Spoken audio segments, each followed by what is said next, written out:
Hi guys, good evening. Ngayon ay tuturuan ko kayo kung paano gumawa ng sliding bait bait sender guys para sa live bait. So ito ganyan lang siya paggawa guys. So tupiin nyo lang yung stainless na steel.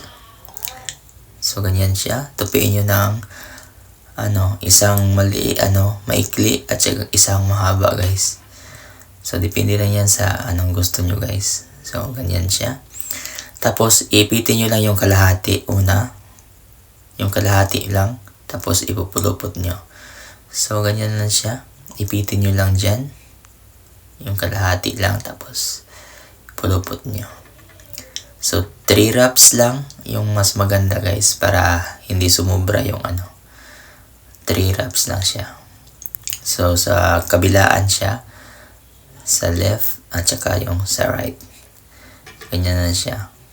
Pulupot nyo. Pantayin nyo lang siya guys. So, ganyan siya. Pulupot nyo lang. 3 beses. So, ganyan siya. So, ito na style guys na yung pag live bait. Kasi kadalasan mag live bait tayo. Yung pagtapo natin ng ating pain ay natatanggal guys.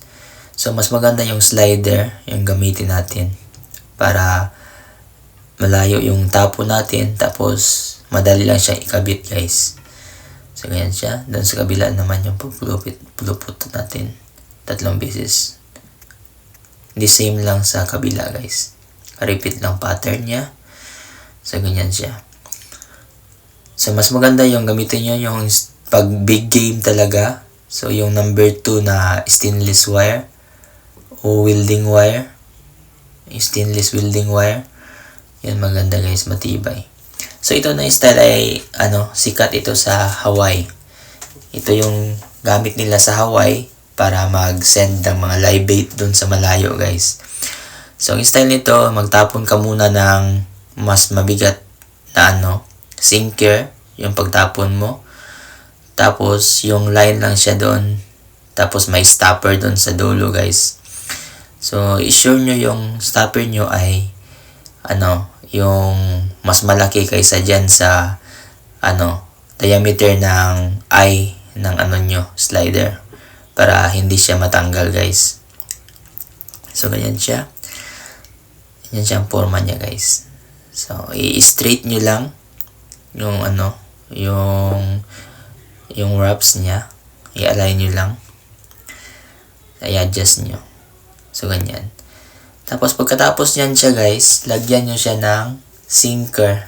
Depende, pwede dyan sa may tainga-tainga niya, dyan sa baba nyo lagyan, or pwede dun sa dulo ng gitna ng wire. Tapos, dun sa dulo, may swivel. So, ganyan yung style ko, guys. So, dyan ko nilagay yung yung sinker niya. So, medyo mabigat para mas mabilis yung pagbaba, pag-slide niya. So, parang ganyan siya. So, i-sample natin siya. So, paano ikabit. Ganyan lang siya.